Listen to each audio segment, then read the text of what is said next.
What is your opinion of the danger of wolves presenting to people? Ever? Very little. Pretty well no. Very little. There's only 3 or 4 recorded times in history where wolves have actually killed people. And one of them was in Saskatchewan at Uranium City.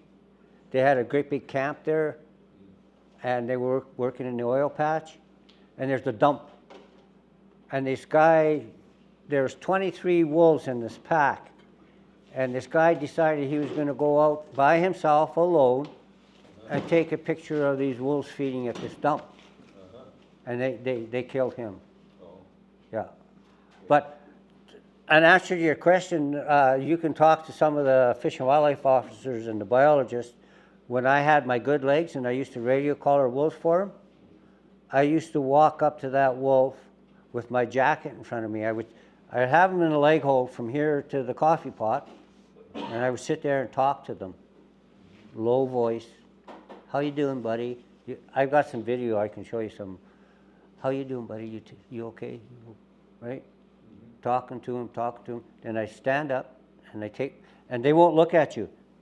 If they look at you and the hair stands up, don't do what I'm telling you I was doing. Because they'll chew your butt off. But I would talk to them, slowly walk towards them, and then they go like this. I would walk right up to them, throw my coat over and push them over. And I'd have my knee on their chest, and I moved my coat so that their nose was inside my sleeve. And the biologist would go over there, and the vet checked their teeth. They put the collar on them and everything. And then the last thing I do is I grab I start talking to them some more. I get off of them and I grab my coat by the sleeve, pull it off their head, and they'd lay there for around 20 minutes, anywhere between 15 to 20 minutes before they'd stand up, and they would run for 5 miles straight before they'd stop.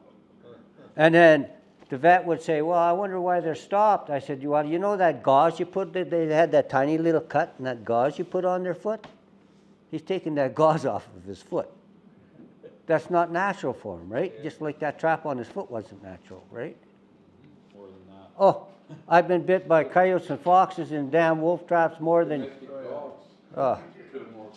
Yeah. Yeah. I was trapping next to Standoff, and Blood Tribe there, and I'll tell you, the res dogs there, you didn't dare try to let one of them suckers out of the trap. They'd eat you alive, them things. Yeah, there was a lot of dogs there. Did you like this video? If you did, I think you're gonna like this one right over here. So check it out. And I appreciate your subscribing if you haven't done so already. Remember to do that while you're watching this next video. Click like, it all helps us out for this channel. Catch you next time.